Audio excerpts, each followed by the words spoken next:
Velkomin aftur. Við ætlum að halda okkur aðeins á þjóðlegu nótunum en nú ætlum við bara að færa okkur aðeins upp stétt, eða má orða sem svo. Glaumbær gamalt prestsetur í Skagafirði og hann Skúli Bragi, hann heimsótti hana Berglindi Þorsteinsdóttur þar og skoðaði gamla bæinn. Berglind, hérna núna í Glaumbæ. Við vorum áðan á Lýtingstöðum í torfbæ sem fyrir hesta, en þetta nú aðeins fínni bær. Já, þetta mjög fínn bær.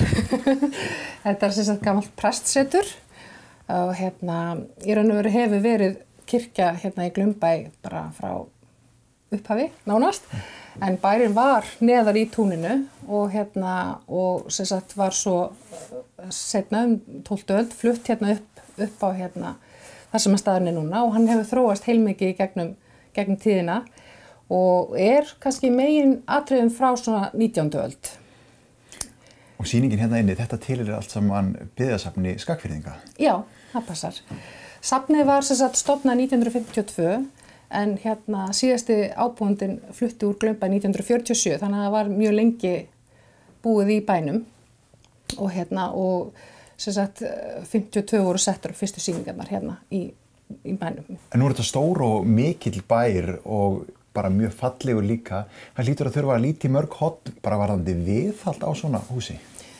Já, þetta sem sagt Glaumbær eigu Þjóðminjasafns Íslands og þeir sem sagt sjá stærri viðhald á þessum bæ og það getur oft verið svolítið stórt verkefni að skiptum veggi og annað, en það þarf svo betur ekki að gera það oft og hann merkilega sterkur og hefur staðið af sér til dæmis óveðurinn í vetur. Já. Þannig en já, þetta náttúrulega líka ekki margir sem að kunna viðhalda svona bæi, þannig að verkþekkingin skiptir miklu máli. Þetta náttúrulega bæi sem hafa fylgt Íslendingum lengi, þannig að þeir hannaðir og byggðir til þess að standa af sér mjög slæm veður. Jú, vissulega, þetta náttúrulega það byggingarefni sem að Íslendingar höfðu og reyndist best og hefur bara þróast í gegnum aldirnar. En það svolítið meira bara þetta eina herbyggi, ef ekki alltaf þessum bæinn og kíkja á þetta.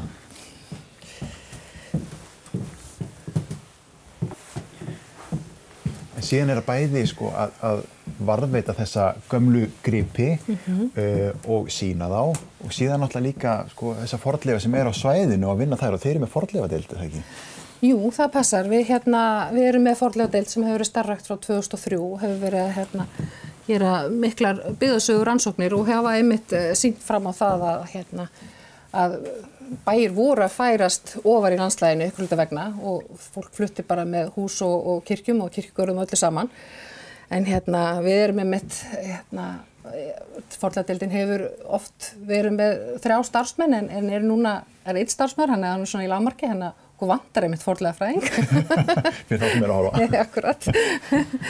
En já, það svo líka, vitum við af gamla skálanum, fyrsta bænum sem í túninu fyrir neðan og það hefur aðeins verið jarðsömmalt og rannsakað í samstarfi við Bandarískan háskóla í University of Massachusetts í Boston og okkur langar gjarnan til dæmis að rannsaka það meira. Það væri mjög áhugavert að sjá hvað þær niðurstöður.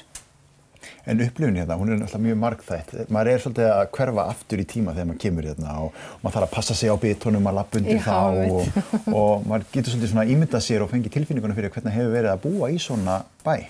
Já, þetta náttúrulega baðstofan og prestshúsið sem að presturinn og konan hans sváfu og skrifstofan þeirra og svo hinum megin sem sagt það sem að börnin og unglingarnir sváfu.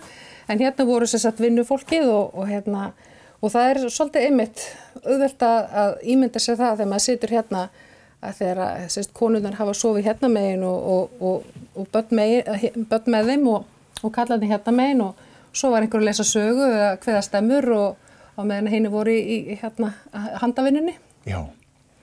Við erum einmitt höfum verið með rökkugöngur í fjölda ára þar sem að við svolítið reynum að minnast þessa fyrir hátíðarnar að hvernig jólin hafa verið í bænum og lifa krökkum að labba með vasaljós og annað og svo erum við sögur inni.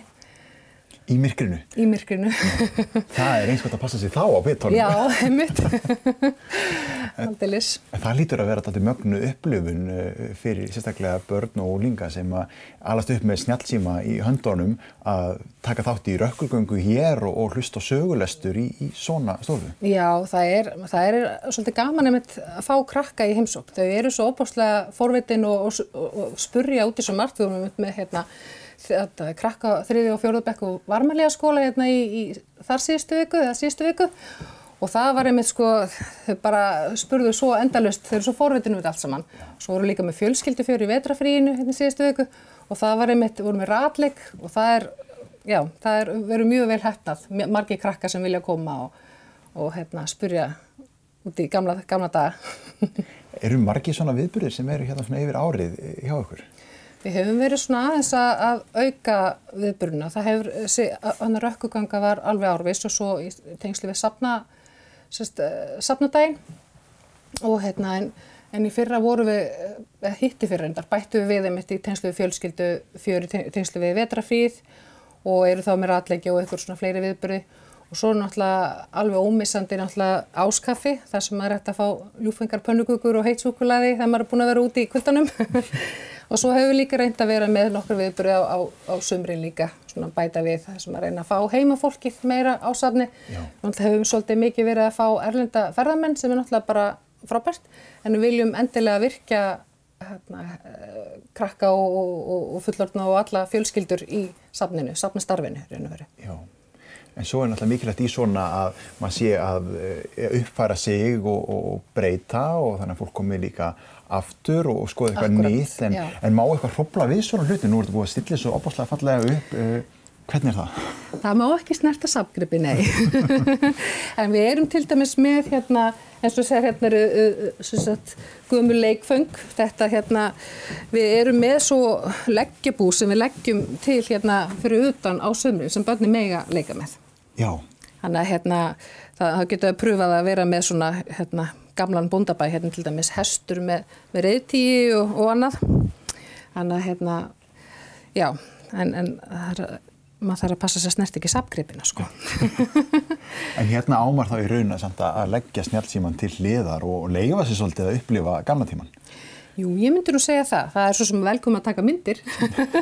en jú, það er þetta fræðast heilmikið og svona aðeins. Svo er líka bara óbáslega notalegt að koma hingað inn, eins og þú kannski fundið. Það er svona ákveðin kyrrð og inn í torf, náttúrulega allt þilklætt, en inn í torfherbyggjum, það er svona einstaklega mikil einangrun. Þannig það er næst ekki eins og farsímasamband. Ég er ekkert að vera snjallsímanum þar. Þannig að já, það er bara mjög notalegt að koma hérna. Það er kannski hugmynd fyrir nútíma hús að vera með eitt svoleiðis herbyggi. Já, einmitt. Nákvæmlega. En hafið þið eitthvað verið að vinna með námskeið til þess að kenna, eins og hleðslu á svona bæ? Já, við erum með Fornverkaskólann sem er samstarfsverkefni Fjölbrautaskóla Norðans vestra og Háskólans á Hólum. En hefur mestu verið í umsjón byggðasafnsins, það sem hafa verið torfhleðslunámskeið á Tyrfingstöðum og það er í raun og veru búin að vera verkefni sem hefur verið í gangi í 13 ár og er orðið mjög heildstætt bæjarstæði þar.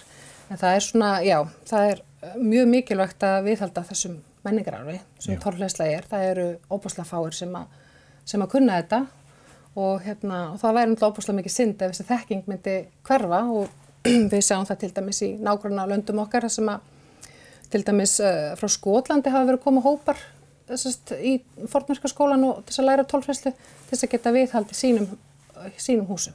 Já, akkurat. Og við viljum ekki vera á þeim stað, við viljum náttúrulega sjálfsögðu halda í þennan menningararfi sem er mjög mikilvægur. Já, nákvæmlega. Þetta er náttúrulega í raun og veru menningararfur Íslendinga. Þetta eru hús þetta er byggingararfur okkar. Þessi fallegu timburhús sem eru vissulega æðisleg, en þau eru náttúrulega innflutt, en þetta er okkar menningararfur. Já. Er eitthvað nýtt sem við vonum að sjá hjá Byggðasafni Skagfirðinga svona á næstu árum? Já, það er góð spurning. Við erum svo sem bara að fara að loka svæðinu til þess að hlífa bænum betur og bæta upplifun í kringum Byggðasafnið og en að sjálfsögðu eru allir velkomnir í áskaffi, hvort sem þessu fara á safnið eða ekki. En já, við ætlum aðeins að reyna að hlúa að gamla bænum betur. Frábært, takk kærlega fyrir. Takk fyrir komuna.